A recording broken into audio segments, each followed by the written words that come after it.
What's up, everybody? Welcome to Versus episode 60. I'm John Maher. That's Will Cohen. Will, how you feeling today? So I'm on, I'm on vacation mode again because I wanted to enjoy the fact that we were taking a break from ITN films. And like every, every vacation, like every absolute shit vacation, I honestly can't wait to get back to ITN distributed films because holy shit, this detour was just a fucking rough ride. I didn't realize that we were taking such a horrible trip down the river that made Deliverance feel like a jungle cruise. This is just fucking awful, man.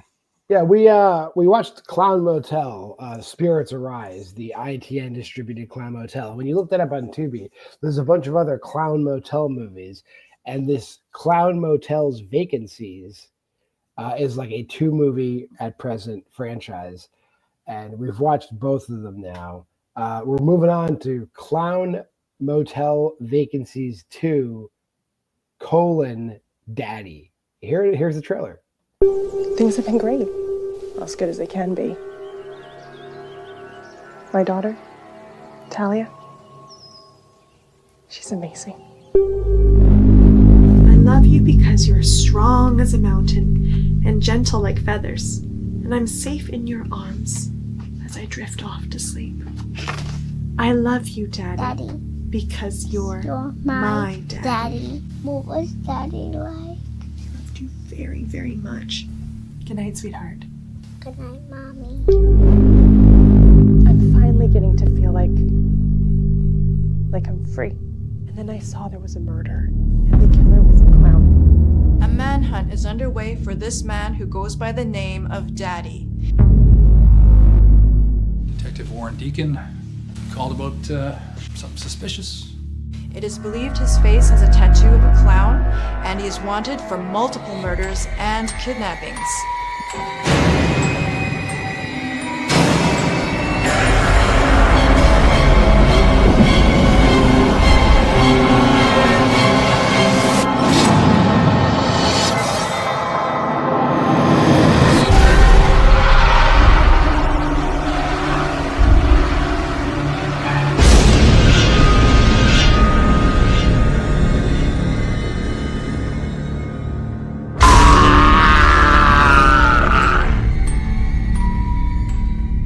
Thank goodness it's only on YouTube, and at least you know where to go to avoid it.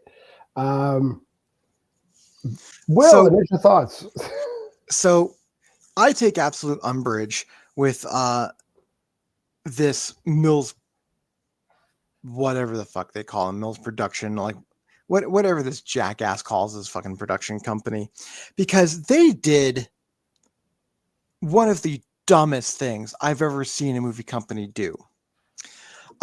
Because if you remember our previous episode when we talked about Clown Motel Vacancies, I discussed that there were 2 more entries in here, one known as Clown Motel Vacancies Daddy and one known as Clown Motel Vacancies 2. Well, it turns out after I sat down and watched these that the one that's 55 minutes long, that's called Clown Vacancies Motel Daddy, is literally just the first 55 minutes of Clown Motel Vacancies 2, or as they also call it in the movie, Clown Motel Vacancies Daddy. Yes, very confusing. So I literally sat through the first 55 minutes of this film twice. And I have never really wanted to go track down someone and beat them for every inch of their life in hopes that I can actually get that corner of my soul back. This film, and here's even the weirder thing about it, where the 55 minutes ends still felt more like a logical conclusion than what happens at the end of the 90-minute version. This is just fucking terrible. Well, let's go through the movie. So we have, There's like a cold open, I guess, where like Daddy kills some guy in a bar that's an asshole. You're not even a cute clown. You're one of those creepy ass clowns. Like, okay, so and he gets to the guy's car somehow. I don't understand how he did that. Which, by the way, the only satisfying kill of the movie.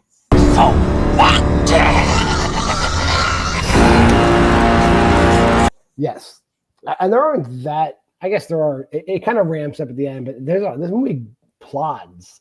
Like it's just like whatever. Like there's legitimately when we're reintroduced to Tara and her daughter Talia, like it keeps bouncing back and forth between characters, and for some reason, every character, no matter where they are, no matter what time of day it is or what day it is, whenever they turn the TV on, it's the same footage of the same news broadcast with the same female anchor saying the same exact stuff. A man's body was found in a ditch outside the bar. A man's body was found in a ditch outside the bar. A man's body was found in a ditch outside the bar. Which does not happen in real life. Like you'll never have three different people turning on the TV to watch the same exact broadcast ever. I mean, I guess there's a possibility this could be like a Nolan-like universe. Maybe. But let's be honest, they didn't put that much thought into this. They didn't care. Also, how is it that every single character aside from Tara, actually, I'm not even going to put that modifier in there. How is it that none of these characters understand what a red flag is? Hey, girls. Come here. Yeah, you're right. They don't. And Tara, like, we'll get to that in a second. I would just like how Tara's like immune to like everything, but like we're still in a city. Now it's like a sprawling metropolis, I guess now. Which I'm guessing by the boot that's somewhere in Canada. Yeah, it's like, well, let's say it's Toronto. I don't know. Let's say it is. And Daddy's just like cruising around, and like every person's reading this newscast, and this is the dude they're talking about, and he's getting a following. His whole family's been murdered, but he picks up just two random prostitutes, and he converts them to clowns. And then they are with him, and then they don't die or anything. They just vanish from the movie. Right. Exactly. Yeah, Daddy? they vanish from the movie. What was it? What do they call them? Slutty and sloppy. Slutty and sloppy. Slutty and sloppy. You can be sloppy.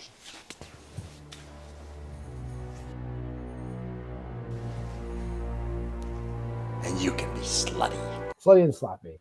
And Sloppy's forehead is gigantic. They should have rented ad space on her forehead.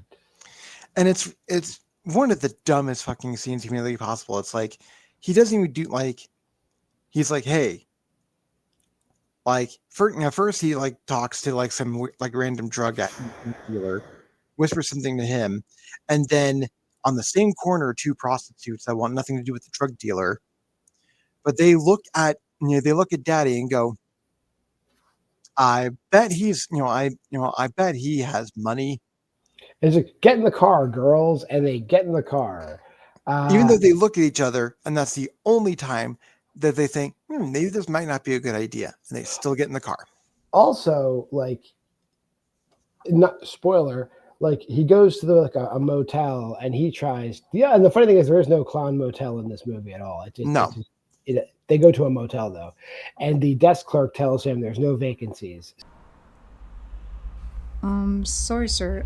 I don't think there's a room available for tonight. So, we find out that he has killed the desk clerk and put her in a bathtub.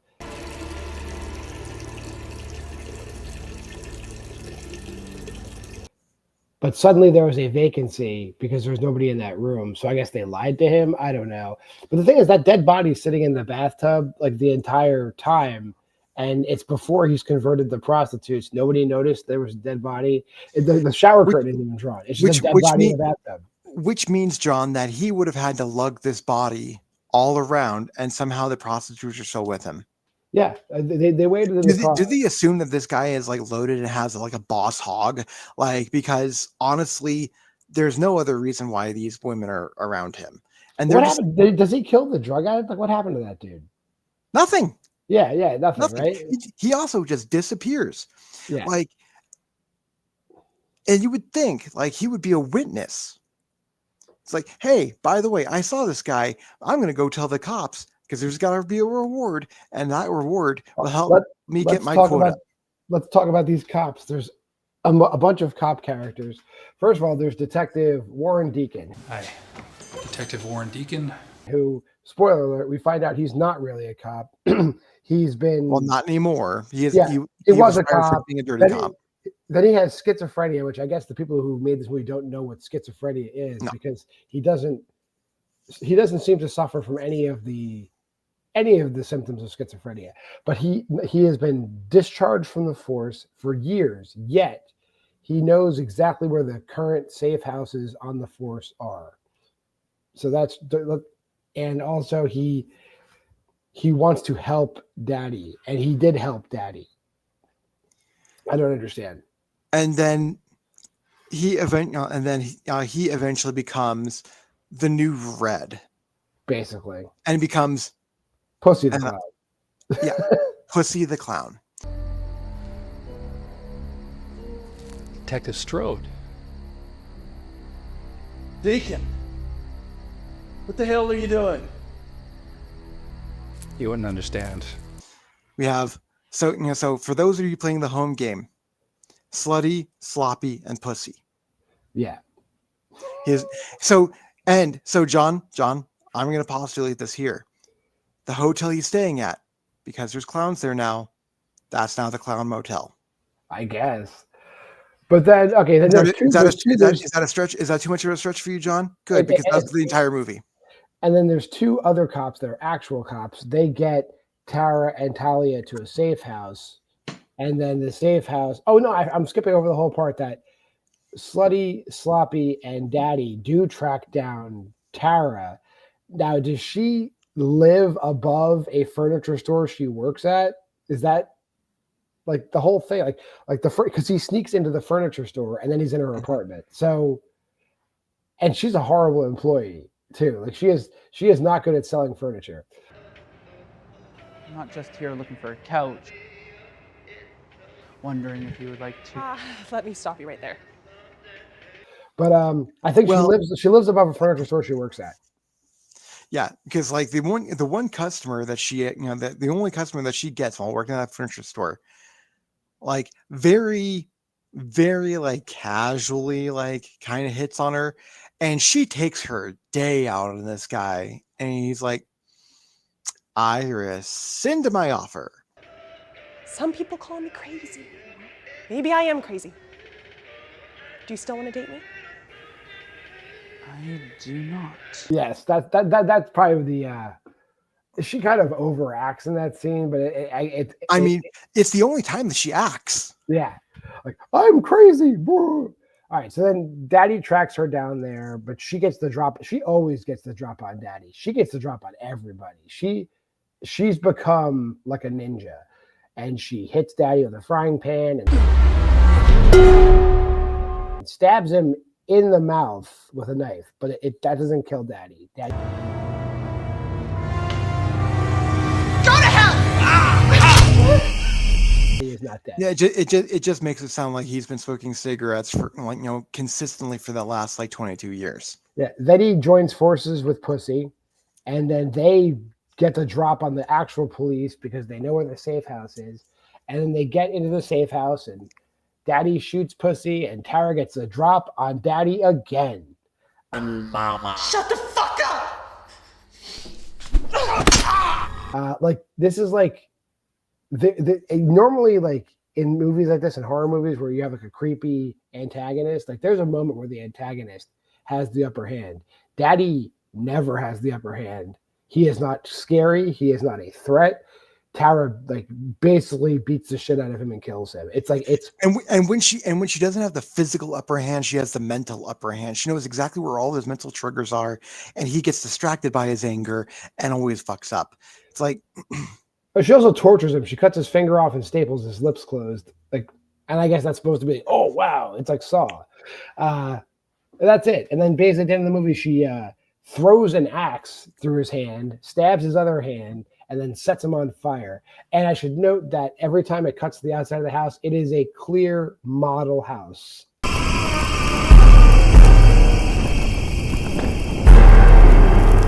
right. It's a model house that's on fire.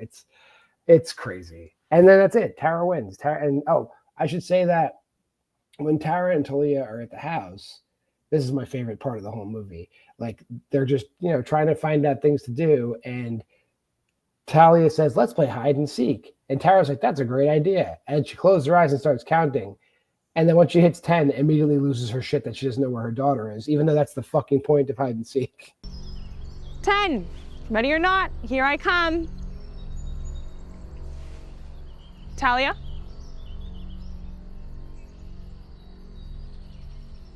Talia? Talia? Right. But anyway, that's everything. Anything else, Will, before I throw this ratings thing up? No, there's literally nothing left to talk about. Yeah, it's horrible. Yeah, I mean, I think Will and I rated this the same, so let's just get to it. It's a half a tape. This movie, like, every frame sucks. Like, it's fucking bad. It's like, it's bad. Go ahead, Will. How the fuck, and I mean this with all sincerity, how the fuck do these guys make ITN look like Mike Flanagan? How? Like, the writing, I'm not even sure that they wrote anything. I don't think they did either. I think all of this shit was just like off the cuff.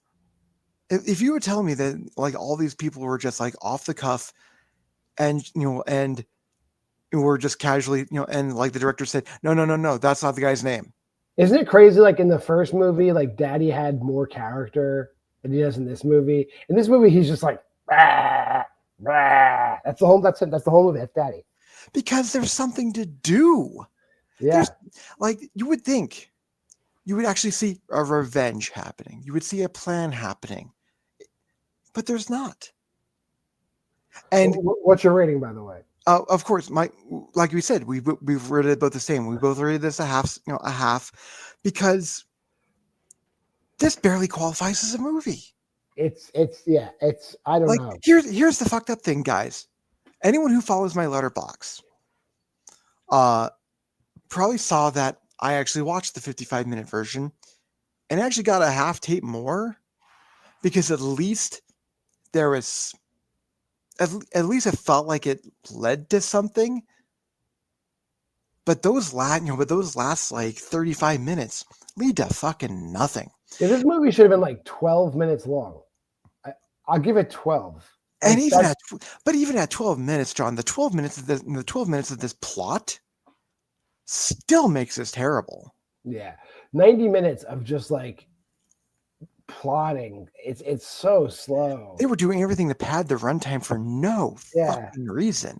It's nothing happens. Like John, like I said, John, how fucked up is it that I'm actually looking forward to whatever ITN film we're going to get back to? We're getting back to ITN next week, by the way, with Midnight Devils. And I looked at it, and there's actually some promise, because Michael Berryman, the guy from the cover of the original Hills Have Eyes, is in it. So I'm sure he's there. You go. In 2019, though, he's going to be very old, but that's cool. I'll be happy to see him.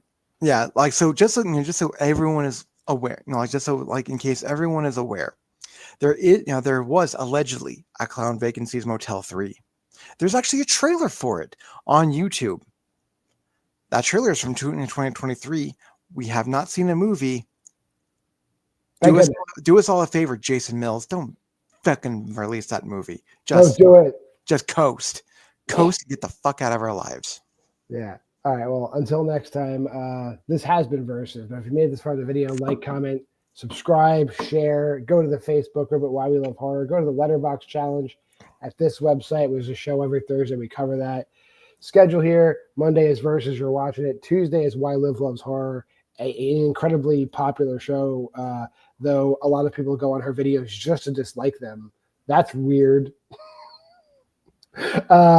Wednesday, Aaron Unwinds. He is in the final Evil Bong movie. Then he can do whatever he wants. Thursday, the Why We Love Horror Letterboxd challenge, watch along show, and then Friday, Why We Love Horror trivia. So, again, we'll be back with Midnight Devils next week, back on the ITN train. Until next time, I am JWMaher. That's Will Cohen. This has been Versus.